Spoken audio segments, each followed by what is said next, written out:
Boa noite, professor, boa noite, professora, parceiros aqui nessa empreitada, nesse trabalho. O meu boa noite mais do que especial para a galera do Terceirão. E hoje, eu, Alcides Guerreiro, professor de História, a gente vai falar sobre a segunda parte da Revolução Russa. E para trabalhar aqui com a gente, eu tenho a honra de convidar o grande amigo e professor Dom Carlos Neri, Privet Tovarish, em russo. Olha só, né? Já vamos logo entrar no clima da Revolução Russa, né? Boa noite, professores. Boa noite, estudantes aí do Terceirão, os professores parceiros e guerreiros que estarão comigo aqui no chatinho, estimulando essa garotada a continuar estudando. Professor Alcides, na aula passada, deu muito o que falar a Revolução Russa. Aqui no chat, tanto professores como os estudantes colocaram seus conhecimentos, suas opiniões, e eu acho que o negócio vai aprofundar hoje, né? Vai aprofundar, até porque a aula de hoje é sobre o Outubro Vermelho. A aula vai se incendiar. E para começar a botar fogo nisso, vamos falar dos objetivos da aula. Apresentar a tomada do poder pelos bolcheviques, a Revolução Comunista de 1917 e o processo de criação do modelo socialista soviético, antecedido pela Guerra Civil Russa, pela NEP e marcado pelo stalinismo. A habilidade do currículo do Estado de São Paulo interpretar realidades históricos-sociais a partir de conhecimentos sobre economia e as práticas sociais e culturais. Eu quero falar agora um pouquinho, aqui me dá licença, você aluno, você aluna, um pouquinho com o professor. Nós temos um tempo aqui bastante pequeno para abarcar uma grande gama de conteúdo, por isso sempre vale o toque.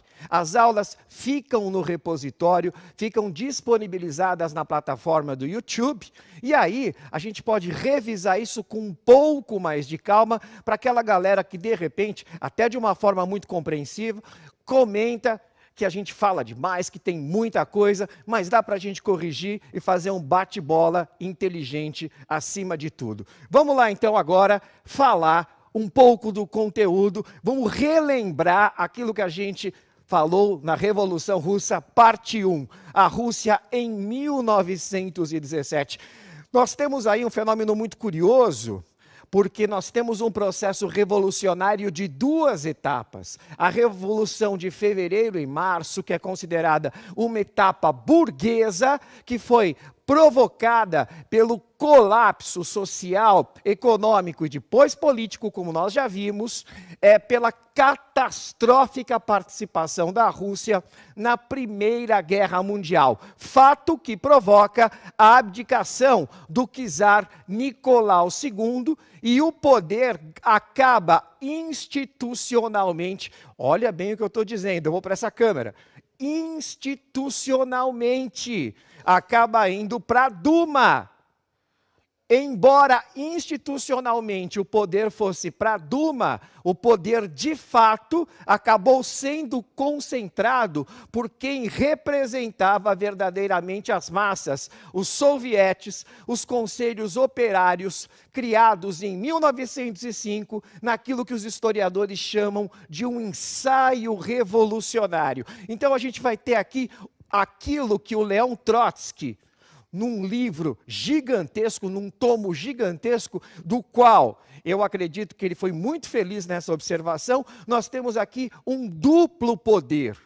Algo que é institucional e legal, mas que é esvaziado de representação popular, e do outro lado, algo que, embora não tivesse institucionalmente um poder de Estado, concentrava, assim, os desejos das massas, e é aqui que a história vai acontecer. Logo de cara, a gente precisa lembrar que a Duma assume o poder, mas ela entra em choque com os sovietes. E por que ela entra em choque com os sovietes? Porque ela mantém a Rússia na Primeira Guerra Mundial, e a origem dos grandes problemas sociais que nós temos no período foram agravados pela Rússia perdendo para os alemães na Primeira Guerra. Vamos agora, produza, por favor, vamos colocar no LED o próximo slide, vamos falar do Outubro Vermelho. Quando a gente passa da Revolução Burguesa, pela fase liberal do qual nós já vimos aqui, Lenin retorna à Rússia, ele passou boa parte da vida dele como um clandestino, e ele passa a liderar a estratégia revolucionária. O Lenin, o Lenin é um personagem histórico, independentemente de você gostar, admirar ou não dele, é impossível não reconhecer a capacidade intelectual e de liderança que ele teve, ainda mais num momento tão crucial. Ele soube esperar o momento certo para exercer o comando de um processo revolucionário. Não é à toa que ele dizia na época: ouçam os sinais. Eu agora vou para essa câmera, e esses sinais aconteceram de qual forma, professor? Gradativamente, e eu já tinha antecipado para vocês antes, que a Duma, embora tivesse o poder institucional, não exercia o poder de fato. Na medida em que ela manteve a Rússia na Primeira Guerra Mundial, ela entrou num processo de desgaste, num processo de erosão política. Simultaneamente, o Lenin começa a preparar o controle dos bolcheviques nos sovietes. Pouco a pouco, os bolcheviques começam a sair também da clandestinidade e começam a ocupar lugar de destaque nos sovietes. A gente não pode esquecer que os bolcheviques sozinhos não tinham como fazer a revolução. Uma revolução, nós vimos na aula passada, quando eu explorei aqui um conceito sociológico, ela depende de um motor popular, ela depende de uma participação popular. O que o Lenin e as grandes figuras bolcheviques, o Trotsky, mas e o Stalin? O Stalin, nesse momento, ele ocupa um lugar periférico na Revolução, e a gente vai até poder falar isso daqui a pouco. Mas o Lenin percebe que o cerne da Revolução está nesse modelo popular, nessa vibração popular, e é por isso que ele vai dizer, principalmente a partir das jornadas de julho, todo poder aos sovietes. Em setembro, os bolcheviques, de fato, já controlam os sovietes, principalmente de uma frustrada tentativa de golpe militar feito pela alta cúpula que liderava a Rússia na Primeira Guerra Mundial. O curioso, agora eu também vou voltar para essa câmera, quando a gente fala de processo revolucionário, se imagina, tendo como exemplo aqui a questão da Revolução Francesa, por exemplo, ou outros processos históricos que nós já estudamos, que há uma quantidade imensa de mortos. O que a gente deve notar que em outubro, quando os bolcheviques tomam o poder, esse poder ele praticamente cai na mão do Lenin. Não havia ninguém que defendesse a Duma. A Duma praticamente esvaziou-se, de forma que uma simples saraivada de um cruzador Aurora e o atrelamento de tropas, aquilo que vai ser o embrião da Guarda Vermelha, do Exército Vermelho, facilmente cercam o palácio e os bolcheviques chegam ao poder. Agora, eu vou para cá. Uma coisa é chegar ao poder, outra coisa é manter o poder. Ainda mais num contexto tão complicado, tão miserável, tão radical, do qual se encontra esse imenso, vastíssimo país que é a Rússia. Vamos trocar o LED agora, por favor, produza. A gente vai fazer uma interação, a gente vai rapidamente analisar um texto, eu vou ler para vocês. Com o triunfo da Revolução em 1917, os bolcheviques propuseram uma reforma agrária, dividindo as grandes propriedades de terra entre os camponeses pobres, a estatização dos bancos e das fábricas, incluindo empresas estrangeiras, controle direto das fábricas pelos operários, a negociação da paz com os alemães e a retirada dos russos da guerra. E aí, eu pergunto, as primeiras medidas do governo revolucionário, liderado pelos bolcheviques, relacionam-se com os sovietes? Justifique, vou dar para vocês 1 minuto e meio. Professor Carlos aqui já está coletando a participação de vocês. Produza aquela música bacana, vamos lá, 1 minuto e meio.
Voltamos para a interação no clima da Revolução Russa.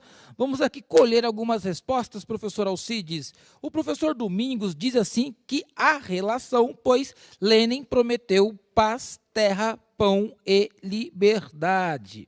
Vamos pegar aqui mais uma resposta.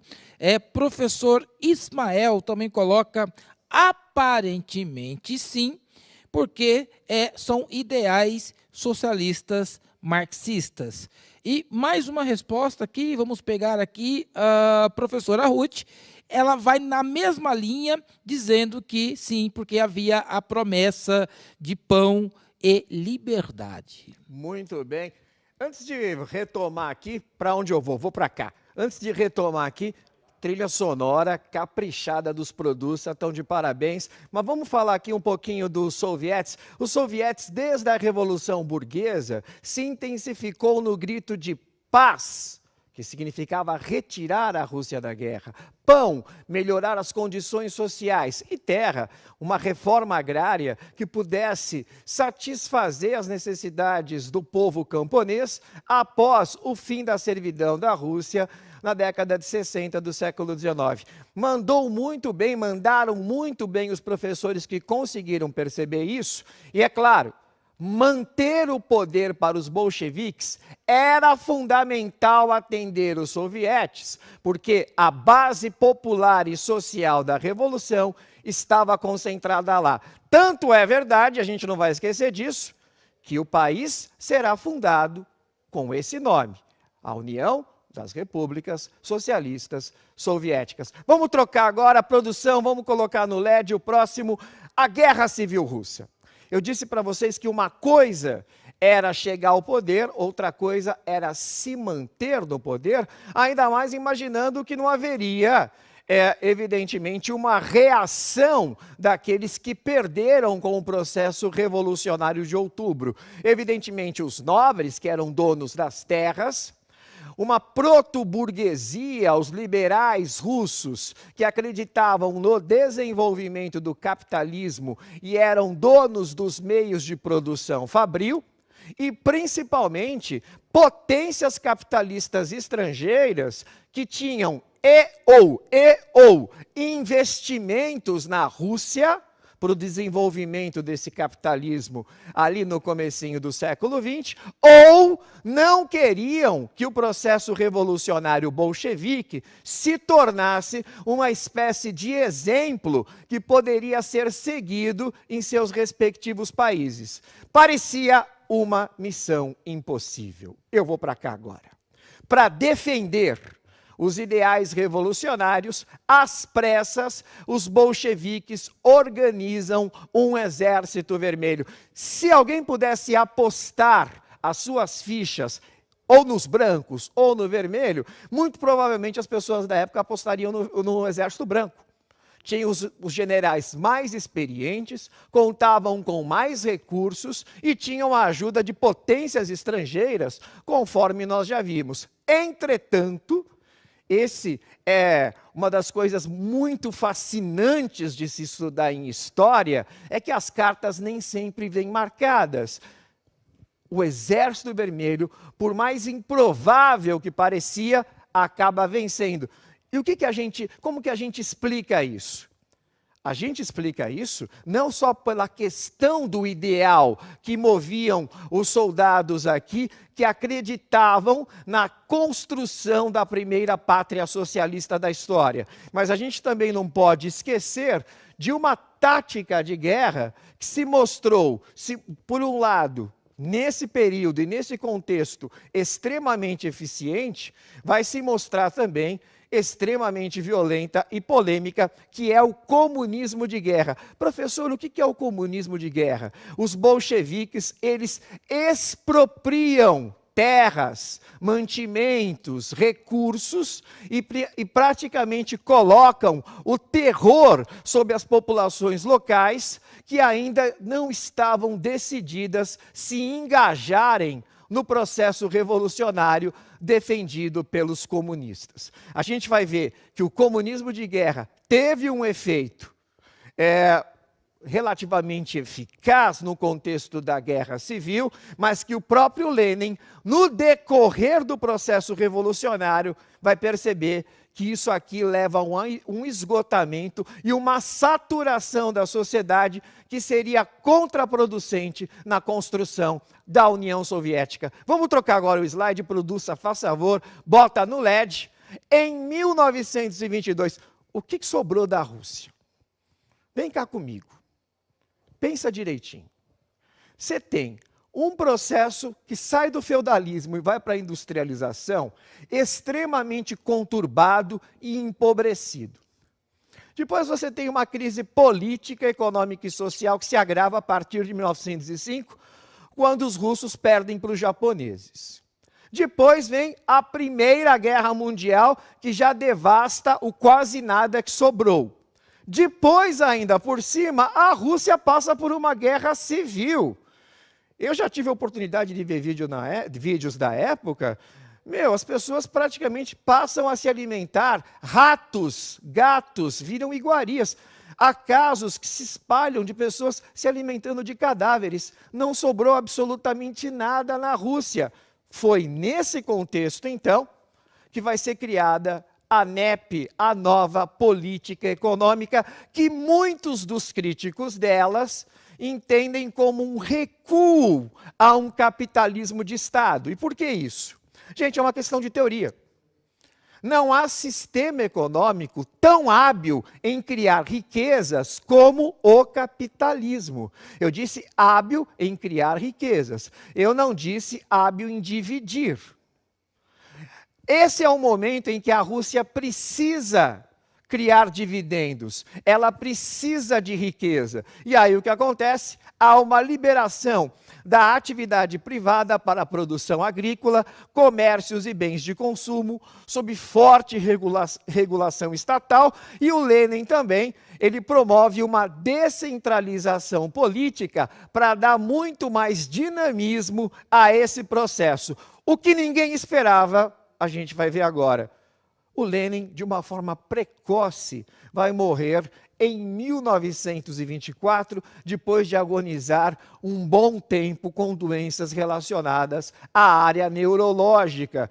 E ele morre num momento prematuro. A União Soviética, nascida em 1922, tinha acabado de acontecer. Ela não tinha ainda nenhuma identidade. Ela mal tinha saído de uma guerra civil. E aí a gente vai ver agora, a partir do próximo slide, como vai ficar a questão do poder. Produça, troca para mim, olha lá. Nós vamos ter aqui, antes eu vou dar um spoiler, tá? Vou antecipar algo. Eu tive a oportunidade de ler várias biografias, inclusive os testamentos do Lenin, e se comenta muito o seguinte: o Lenin, ele preferiu Trotsky. para aquela galera que de repente é trotskista, né, admiradora aí do intelectual, do brilhante orador que foi o Trotsky, na verdade o Lenin não queria nem o Stalin e nem o Trotsky. Ele falava que o Stalin não era uma pessoa muito ponderada, e olha que o Lenin foi até relativamente elegante, quando ele fala que o Stalin apenas não era muito ponderado. E ele chama o Trotsky de uma pessoa muito vaidosa. Né? Essa questão da sucessão do Lenin acaba de uma forma postiça indo para o embate, desmerecendo, ignorando a carta-testamento do líder bolchevique. E, tinha falado para vocês de spoiler, o Stalin vai levar a melhor. O Trotsky vai ser isolado politicamente. Alguém deve estar se pensando, mas quando o Stalin cresceu historicamente nesse contexto da Revolução Russa? Vamos para cá agora. O Stalin ele cresce durante a Guerra Civil. Durante a Guerra Civil, havia a necessidade do serviço sujo, de uma mão extremamente forte na repressão e na implantação do terror do comunismo de guerra. O Stalin foi fundamental para algumas operações extremamente cruéis e ganhou a confiança do Lenin nessa perspectiva. Confiança depois que o Lenin perde, a partir do momento em que o Lenin fica doente e começa a perceber que o Stalin não seria tão confiável assim com alguns segredos relacionados à secretária, etc. Mas eu não vou entrar nesse bafão cheio de fofoca. O que eu quero dizer para vocês é que, munido de força, munido de aparato ligado à inteligência investigativa e principalmente de ameaça e de violência, o Stalin vai concentrando poder e durante a década de 20, ele acaba se autoproclamando herdeiro do Lenin e se torna um ditador totalitário. Aconteceu aquilo que o Lenin temia. As últimas cartas testamento do Lenin ficam muito claras que a coisa que o Lenin mais temia era uma burocratização centralizada, aonde o partido concentrasse o poder nas mãos de um líder dogmático. E essa profecia acabou se realizando com a chegada do Stalin no poder, marcado por uma ditadura comunista, pela estatização e burocratização de toda a sociedade, de toda a economia, pelo terror, né? Você vai ter a NKVD, um aparato de vigilância que faz com que as pessoas se sintam asfixiadas dentro de casa pelo poder de vigilância do Estado e pelo culto à personalidade. No dinheiro, o rosto do Stalin. Você vai ver um filme, um culto ao Stalin. Você na escola estuda Stalin como herdeiro de Lenin. Ou seja, toda a comunicação social é voltada para o empoderamento da imagem stalinista. Eu queria aqui fazer um último comentário, que daqui a pouco a gente vai voltar para o jogo pedagógico. Lembrar que quando as pessoas falam comunismo, a gente não pode esquecer que boa parte do exemplo de comunismo que se construiu no século XX não é necessariamente pautado numa ideologia conceitual marxista. É muito mais tido como exemplo o que rolou entre o Stalin, tá? Então, quando as pessoas falam comunismo, na realidade, elas estão quase sempre falando stalinismo. Produça, vamos trocar o slide. Vamos lá. Carlão! Chegamos ao jogo pedagógico. Vamos correr aqui para ver se o pessoal consegue matar as charadas. Vamos lá, então? Eu sou um lugar. Primeira dica, por favor. Vamos lá. Durante o século XX, mudei de nome 3 vezes. Já pensou? Um lugar onde você tem 3 momentos com nomes diferentes, né? Segunda dica. Foi fundada pelo czar Pedro o Grande. Teve alguém já? Já surgiu resposta aqui. Já. E a resposta está certa? Resposta certa. Na segunda? Na segunda. Não vai falar o nome do cabra? Professor Reginaldo. Reginaldo, muito bem. Terceiro, por favor, aqui. Abrigo Hermitage, um dos mais importantes museus do mundo. E quarto, até 1918, fui capital da Rússia. Carlão, mais alguém aí? Depois do professor Reginaldo, a galera foi seguindo. A galera foi seguindo. Vamos dar então a resposta? Muito bem, eu sou a cidade de São Petersburgo, Leningrado. Vamos passar para o próximo, bem rápido, bem rápido. Eu sou uma pessoa, coloco o primeiro na tela que está acabando o nosso tempo. Eu vou aparecer agora, narrador esportivo quando jovem. Meu apelido era Koba, um mítico fora da lei. Coloca o segundo, por favor. Nasci na Geórgia, não na Rússia, o terceiro. Assinei em 1939 um tratado de não agressão com Hitler. Teve gente que acertou nessa agora. Já surgiu a resposta. E quarta, era comum que considerarmos inimigos internos do meu regime fossem condenados a trabalhos forçados. Quem é? Stalin. Muito bem, Joseph Stalin.